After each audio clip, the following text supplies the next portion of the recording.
토를 알아볼게요. 무토를 알아보겠습니다. 무토와 기토는 각각 사계절의 사이사이에서 작용을 해서 수를 머물게 하거나 또는 수를 흐르게 해서 오행의 순환과 상생을 돕는 역할을 합니다. 여기 썼듯이 토라는 것은 오행의 상생과 변화를 주도한다. 이제 무토는 양의 토이기 때문에 더욱더 오행의 상생과 순환과 변화에 되게 중요한 역할을 하는데요. 이제 무술년 같은 경우는 무술의 양의 무토가 금생수와 목생화를 더 원활하게 돕는 그런 작용을 해서 목생화가 금생수가 아주 훌륭하게 되도록, 그래서 각각의 사주에 그 작용이 굉장히 큰 거를 볼 수 있습니다. 이제 토는 기운이 이렇게 뭉쳐지면은 목을 생장시키고 변화를 주도하면서 귀하게 쓰이는데, 토가 만약에 먼지가 많거나 흩어져서 펄펄 날리면 토의 쓰임이 없습니다.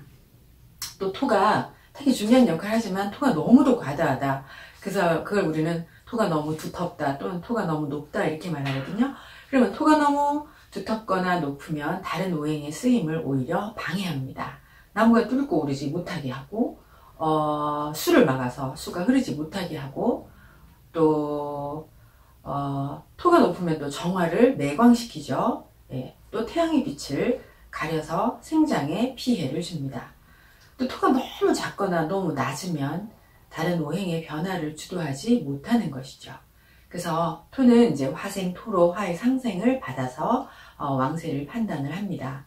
그래서 토는 화가 있어야 상생을 받아서 기운이 생동하고 생기가 있고, 만약에 화가 약하면 토는 생기를 잃어 현명한 토가 못 된다. 영험한 토가 못해서 현명하게 지혜롭게 생각하지 못하는 사람이 됩니다. 또 토는 당연히 수가 스며들어서 옥토, 윤택한 옥토가 되어야 토에 타고난 자질이 있다라고 합니다. 하지만 수가 너무 많으면 또는 수가 너무 부족하면 토가 음습해지거나 토가 마르게 되죠. 그러면 생명체인 만물이 살 수 없는 땅이 됩니다. 그러면 쓸모없는 땅이 된다는 거죠. 그래서 토는 이제 천간의 무기토뿐만 아니라 지지마다 계절마다 진술, 충미가 역할이 계절마다 토의 역할이 달라요. 그래서 이제 잠깐 지장간을 여러분들이 생각해 보시면, 진은 진토 안에 계수를 품고 있어요. 계수를 품고 있고, 미토는 안에 을목을 품고 있습니다.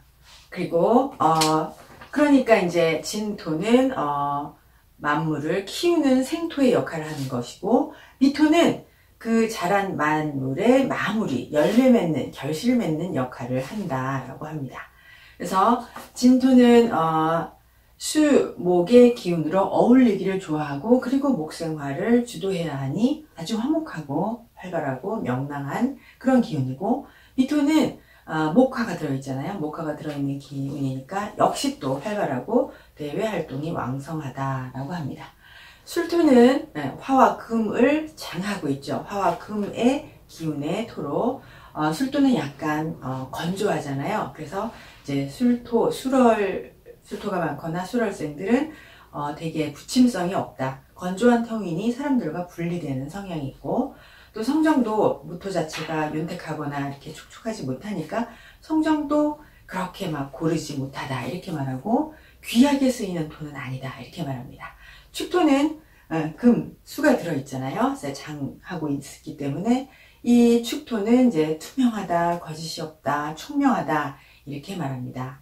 그래서 진토하고 미토는 생토이고, 축토하고 술토는 사토다 또 이렇게도 말하죠. 만약에 토가 너무 지나치면 늘 말씀드린 것처럼 완고하고 소통이 잘 안 되는, 고집이 매우 센 사람이다 라고 말합니다. 토가 너무도 적으면 사람이 또 경박하고 잔꾀만 부리는 그런 사람이 된다라고 합니다. 또 토가 너무도 이제 마르면, 건조하면, 그러면 토가 조열하다라고 하는데요. 그러면 이제 일이 순조롭게 진행되지 않아요. 그래서 일이 어긋나는 게 많고, 토가 또 너무 음습하면 숨기는 것이 많은 사람이다. 그래서 토가 만약에 춥고 차가운 그런 토이면 되게 토의 모습이 처연하고 쓸쓸하다 이렇게 표현합니다. 그래서 이제 이 토의 왕세를 말하면 이 토가 가장 왕하다고 해요. 그래서 진토는 지장간에 수를 가지고 있어서 토가 토국수를 당한 것이잖아요. 그래서 이제 토가 설계되었다 이렇게 말하고요. 진술축은 그래도 왕하다 하여도 허약하고 미토가 화의 기운을 지니고 있으니 화생토를 하여 왕해진다 이렇게 표현합니다. 그런데 만약에 토일간이 만약에 미월에 출생을 했는데 수가 없다. 그러면 이제 오히려 화가 더욱더 말라버리니까 불리하다 이렇게 말합니다. 그럼 이제 다시 이 토의 지지토를 보셨고요. 무토를 다시 한번 보실게요. 이제 무토는 뭐 지구의 3대 요소다 이렇게도 표현해서 무토는 반드시 병화, 개수가 있어야 병화가 있어야 영험한 토이고 개수가 있어야 선천적인 자질이 있어서 만물을 낳고 키우는 장소가 됩니다. 다시요. 무토는 병화, 개수가 있어야 만물을 생장시키는 장소가 된다. 이렇게 좋은 땅에서 목이 자라서 꽃을 피우고 금이라는 결실을 맺는데 우리는 이것을 가색이라 합니다. 가색작용이라고 하는데요. 이건 한자로 쓰지 않을게요. 심고 거둔다 라는 뜻입니다. 심고 심는다, 심고 거둔다 라는 뜻이에요. 그래서 이제 무토가 간목이 있으면 훌륭한 제목을 기르는 장소의 역할을 하니 무토하고 간목만 있어도 좋은 땅 명문입니다. 그리고 다시 만약에 병화가 있다. 병화가 있으면 최고의 장소가 되고 최고의 장소로 오래오래 가려면 당연히 개수가 있어줘야 됩니다. 이러면 서울대 간다 이렇게 말합니다, 여러분. 네. 그리고요, 무토가 을목이 있으면 이제 농작물이 자라는 장소이다. 그래서 농작물이 자라나서 결실을 거두는 땅이다. 그래서 이럴 때는 이제 지식과 배움의 전당이 아니고요. 이제 역시 개수와 병화가 있어야 상업적이죠. 무토가 을목이 있으면 농작물이 자라는 장소, 결실을 맺는 장소이니 지식과 전당의 장소는 여기고요. 지식과 전당의 장소가 아니라 상업적이다. 상업적이어도 역시 개수와 병화가 있어야 최고의 가치. 그래서 역시 을목이 있고 무토에 그래도 병화 개수가 있어야 최고의 가치를, 최고의 결실을 맺는다. 이렇게 말합니다. 그 다음에 이제 갑을 다음에 무토가 병화를 만나면 고수에는 영험한 땅이다. 근데 현명한 사람이 된다는 뜻이에요. 현명한 사람이고 그리고 미래를 위한 대비를 한다. 이렇게 말합니다.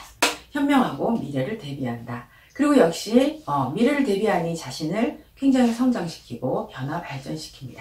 여기에 목이 있다. 그리고 목이 있으면 많은 사람이 오가는 명소로 주목받죠. 그래서 장소 가치를 인정받고 언제나 좋은 장소에 가는 사람입니다. 좋은 동네에 태어나고 좋은 직장도 좋은 장소에 가고 그래서 항상 장소가 가치 있는 장소로 인정을 받습니다.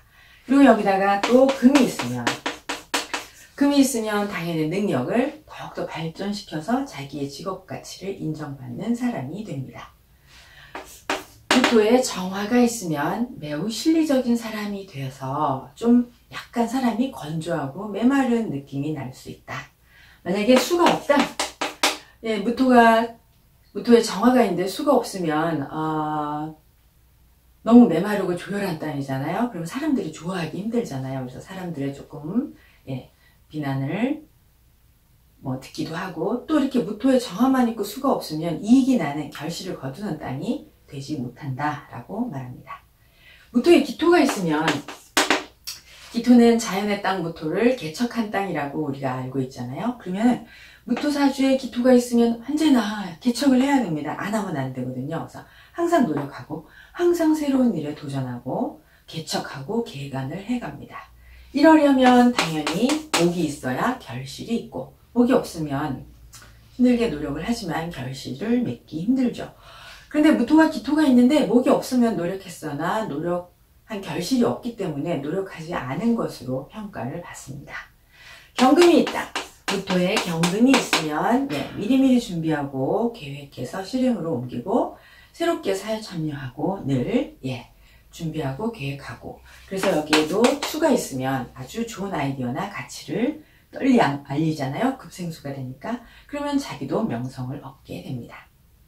그런데 신금이 있으면 무토에 신금이 있으면 경금과는 달리 자기가 열심히 계획하고 이렇게 제대로 이렇게 노력을 하지만 그런 자기의 계획한 것이 제대로 성사되기 힘들어서 번복 현상이 일어나기 쉽다 이렇게 말합니다.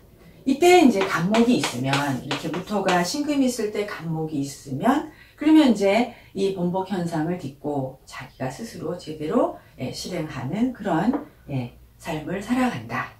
여기에 만약에 간목이 없고 경금이 있으면 신금이 부족한 부분이 있어서 번복 현상이 일어나는 것이니 경금이 신금의 부족한 부분을 도와서 제대로 임무를 실행하게 됩니다. 무토가 임수가 있다.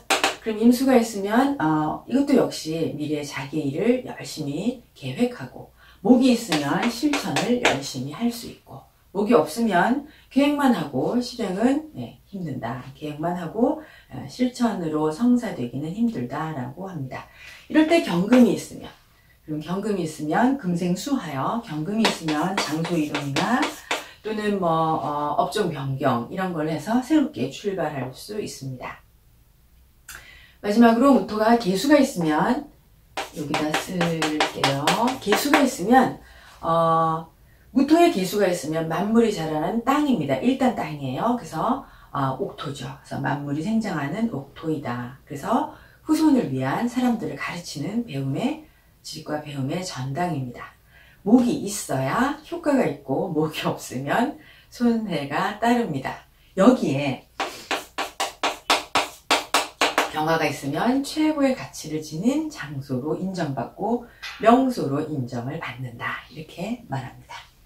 그래서 무토의 대강을 토의 전체적인 이론과 무토의 대강을 살펴보았는데요. 결국은 어떤 토이든 무토든 기토든 이제 생명을 키우는 장소로 역할을 하려면 계수가 있어야 하고 병화가 있어야 되고 그래서 무토나 기토나 계수가 있으면 일단 선천적으로 타고난 자질이 있어요. 병화가 있으면 아주 지혜로워서 그러나 그 세 개만 있다고 임무가 있는 것이 아니라 토는 반드시 목이 그 위에 자라야 임무가 있고 그 임무를 실행하는 사람이 된다라고 합니다.